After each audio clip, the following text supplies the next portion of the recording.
Hello, everyone. So my name is Ygor, and I'm a software engineer at Online Business Systems. Today, we're going to talk about cloud computing and what that is and why it's so popular right now. Right. So what is exactly cloud computing? There's nothing more than on-demand delivery of IT resources via the internet. All right. You're going to dive in more details later on because they have many IT resources available. All right. So the biggest cloud providers would be Amazon Web Service, Microsoft Azure, and Google Cloud Platform. I'm gonna dive in a little bit more on the Microsoft Azure side of things, just because that's the one I have more experience with.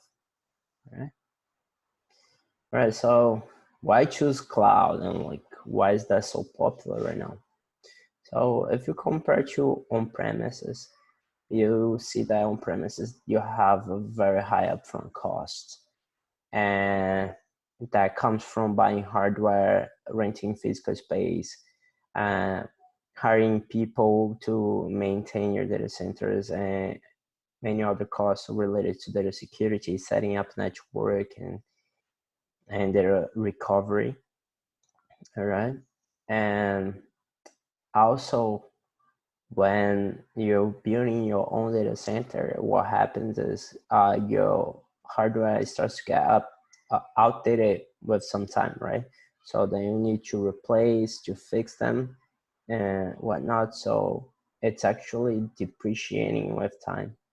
When you opt for cloud computing, they have a pay-as-you-go policy. So you just pay for what you use pretty much.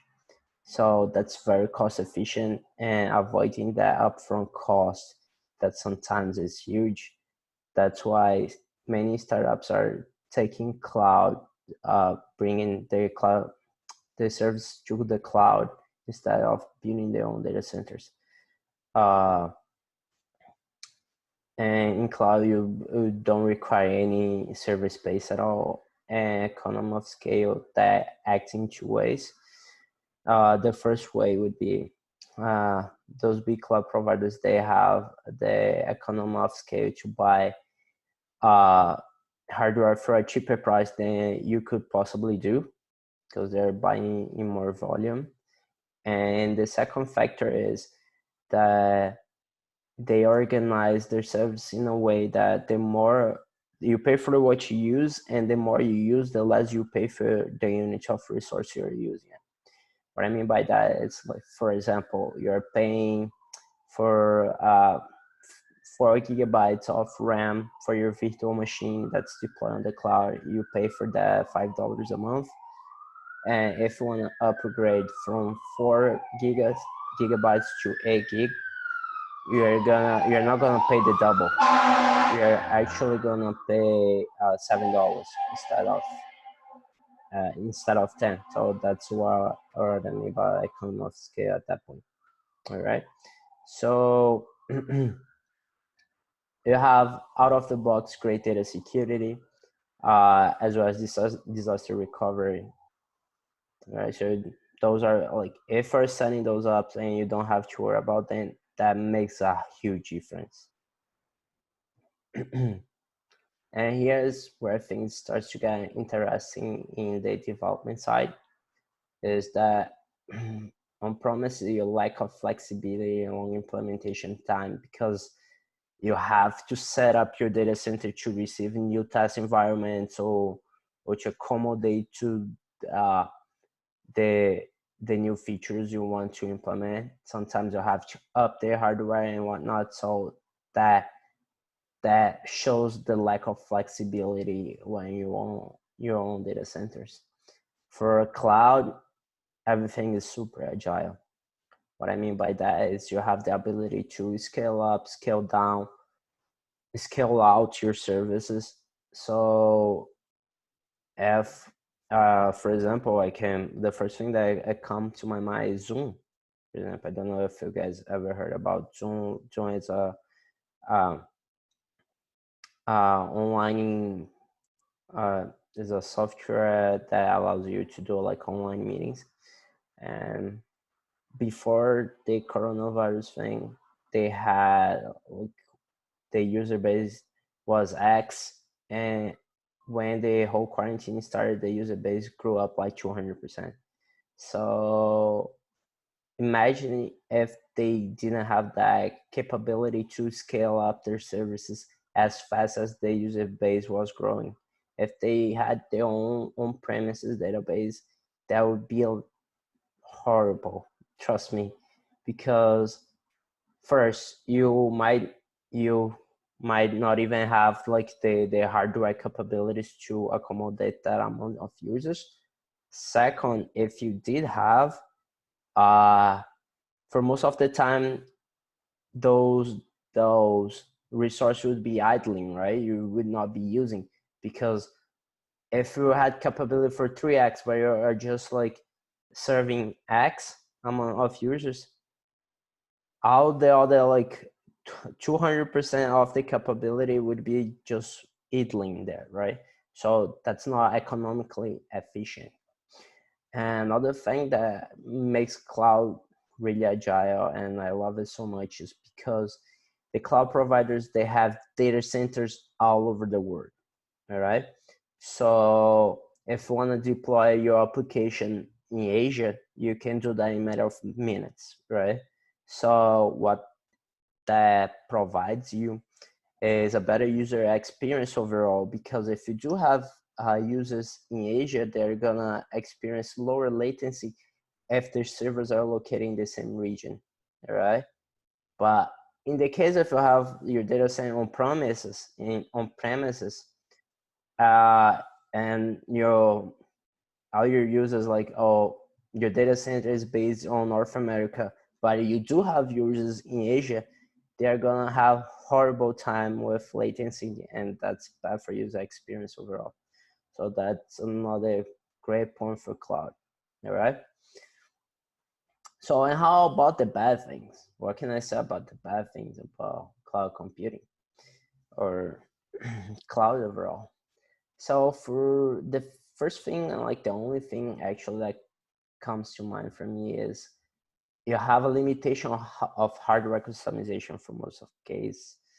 I mean, if you need, if your application needs a very specific kind of hardware, you might not be able to find that on the cloud providers, with the cloud providers. That's a common case with if you have a really old application, like mainframe or whatnot, that might not be, you might not be able to find the hardware requirements for your application on the cloud, because they are working with the latest hardware and whatnot. But for most of user cases, you're gonna be just fine. That's the only problem I could think of. And if you guys know of more, just please let me know. All right. And cloud computing can divide into models: the deployment model and the service model. And the first one, deployment model, it's based like how the client interacts with the cloud services, and if they are open to the public or not, and where we store the data, right? So for public cloud, as the name makes obvious, is it makes the cloud services are available to the public, so anyone that has access to the internet can connect to a private cloud, so to a public cloud, and use it. All right, so that's the common case. That's AWS, that's Microsoft Azure. That doesn't not mean that like if you have account on Azure, anyone can have access to it. No, it just means that you don't have restriction just as your account. Okay, you can create your own account, you interact with your account, and everything is made via the public internet. All right. By the private cloud, what happens is you build your own data center, but just one company or a few companies are able to access the cloud services or the data center, all right? It's not available to the public internet. You have to have private IPs to access those data centers. Or yeah, and hybrid cloud is the mix between both. So it's when you have some of your data centers are located in a private cloud and you use some resource of the public cloud as well, all right? That's typically used when you have to store sensitive data, but you also have a phase, like a part of your business that doesn't handle sensitive data and it's just cheaper to use public cloud. It's more convenient, all right? So the use case for that would be like governments, for example, that they store sensitive data in the private cloud, but they can host their website or whatnot in the public cloud where the users can access. All right. The second, and that's where things start to get interesting, at least for me, is the service models. All right. So the first service we have is infrastructure as a service, or IaaS. That happens when you go to your cloud provider and say, hey, I need the hardware to deploy my virtual machine. So that's a typical use case. So in that case, you're actually renting the hardware from the cloud provider. You can tell them I need like 4 gigs of RAM, a processor X, and blah, blah, blah. And they're gonna allocate those resources to you, to your account, and you're responsible to deploy your virtual machine on and use that resource. But for that case, you have the cloud provider taking care of everything related to the hardware, but you still have to worry about everything other than hardware, like maintaining operational systems and all the other networking and whatnot from your virtual machine, what you can think of, all right? So in there you have like more responsibility for you and less responsibility for the cloud provider that's going to be just taking care of the hardware side of things, all right? As for platform as a service, that's where I spend most of my time. We call it PaaS, or we can also call it serverless computing. That's why the fun starts, and that's pretty much when the cloud provider provides you with execution environment for your code. So essentially what happens is they give you an environment that you can run your code. The only thing you need to do is literally write your code, and that's going to be executed by events, all right? So serverless computing, it's going to be event driven. You're going to talk about a little bit more about that later on. But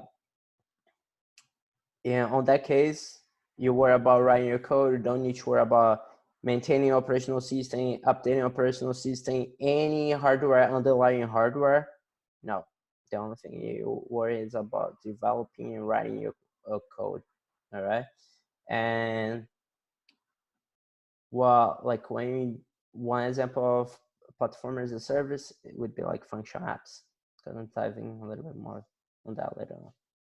And the last one would be software as a service, or SaaS.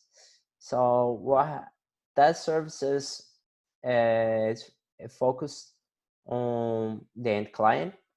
So the end client don't need to worry about maintaining or updating the software.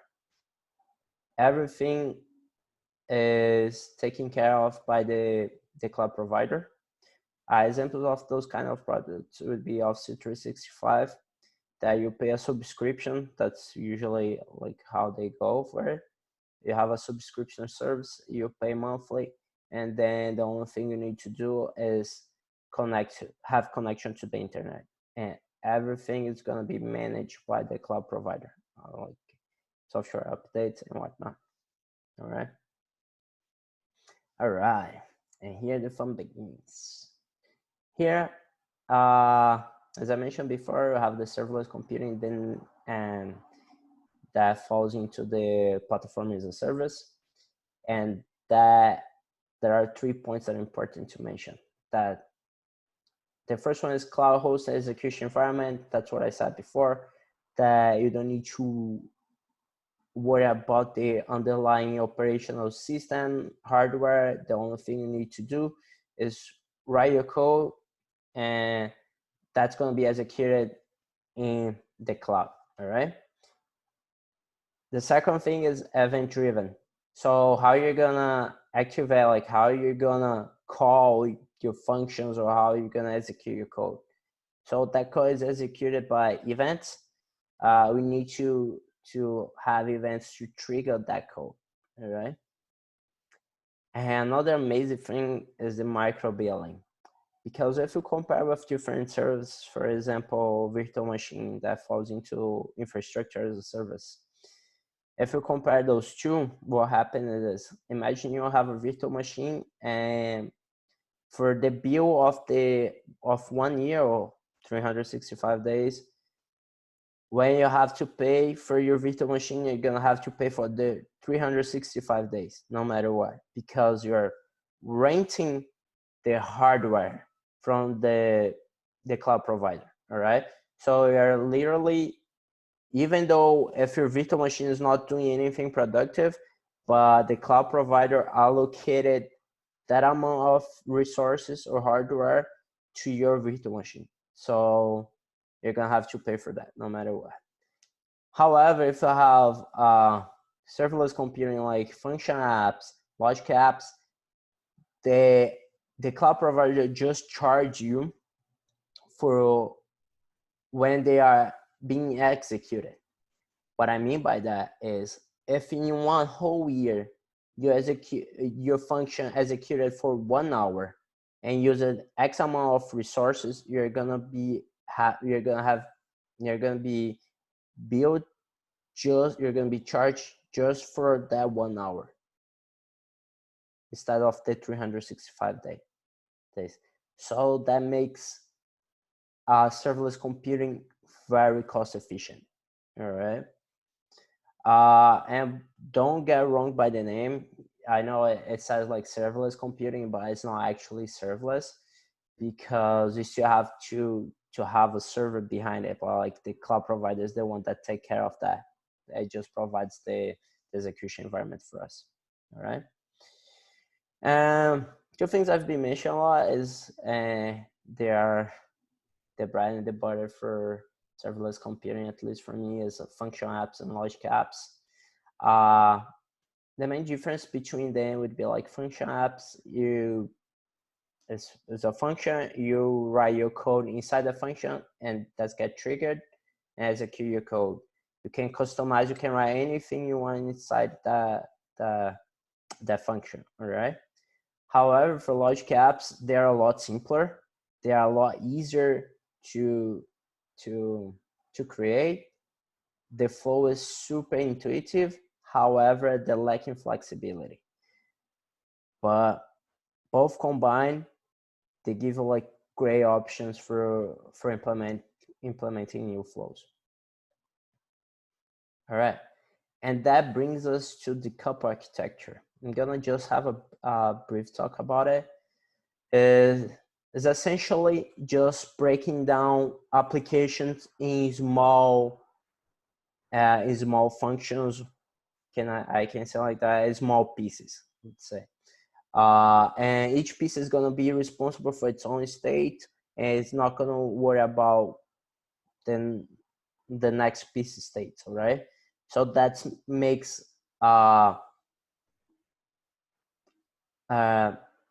complex applications really, that's a great solution for complex applications, because it's easier to maintain if you break them down in small pieces. It's easier to debug. It's even easier to scale up and scale down services, because you might have services that are needed more than others. So you can scale up just one service and you don't need to scale up the whole application if that's not needed. So that is also super cost efficient. All right. And now I'm going to talk about a little bit our demo. So first thing is we're going to create a function app that's going to send message to a queue. And that queue, then we're going to have a logic app that's going to keep checking the state of that queue for new message every minute. And if there is new message, you're going to send an email saying, hey, there is a new message. If not, we're not going to send an email. And if we send an email, we go back to the message queue and delete the message we just sent. All right. So let's get our hands dirty, shall we? All right. So I'm going to open Portal here. I have my Portal open. And here I have my function app. I'm going to show you the code I have on my function app. It's nothing fancy. All right. Let me give a go. So that's the function. So as you see, here's the function name. Here you have all the data, like all the logic. It's nothing fancy, just saying, hey, connect to that queue. The queue name is called a message, and send a message that says hello world. And you remember when I talked about event driven? So here you have it. This function is time trigger. So essentially what I'm saying here is like every minute, send a message, execute that function. All right. So every minute I'm gonna send a message that has the body of hello world. And that message is gonna go to the queue. Queue is just a storage. All right, so let's get that going. I have my function deployed here already. I'm gonna just start that. Here I have the email that account that I'm gonna be receiving my email. All right, so I turn that on. So I turn my function on, so that's gonna start sending messages every minute. And here's the logic app, and that's what I wanted to show you. The logic app is a lot simpler. That's all you need to do, is literally just putting actions, adding new steps. The first one is the trigger, and then you keep adding steps. It's no secret here. As you can see, it's super user-friendly. It's super easy to start with, to play around. And here's just the flow I was mentioned before. As just says, when there are messages in the queue, what you want to do, like I want to check every minute, and if there is an email with the subject and with the message text. All right, and after that you can delete the message you just pull up. All right, but as you can see, you cannot customize a whole lot. You depend on what Azure has to offer here, but it's super simple to start with. Like sometimes you don't need that whole lot of logics anyways. So that's a good combination. When you combine function apps with logic apps, that makes a really good combination. All right, so let me see here on my function, on my logic app. Let me just refresh that. And I believe, yeah, it succeeded. So you should have an email here. So let's refresh that and see what happens. Yeah, there you have it. So I have a message that was sent at that time and that time. All right, so I got like 2 new messages. It just says the hello world with the time the message was created, was inserted. All right, so and the beautiful thing about that is you are literally able to write, like to get the whole flow working in matter of minutes. You do not have to worry about updating operational system, infrastructure, bring up a server or anything. You literally can write that whole flow in 5 minutes or less. All right. So that's the beautiful thing about cloud. Test environments, new features, you can implement everything a lot faster. All right. I hope you guys have enjoyed. It was a pleasure. If you guys have any question, please just let me know. Thank you so much. Bye.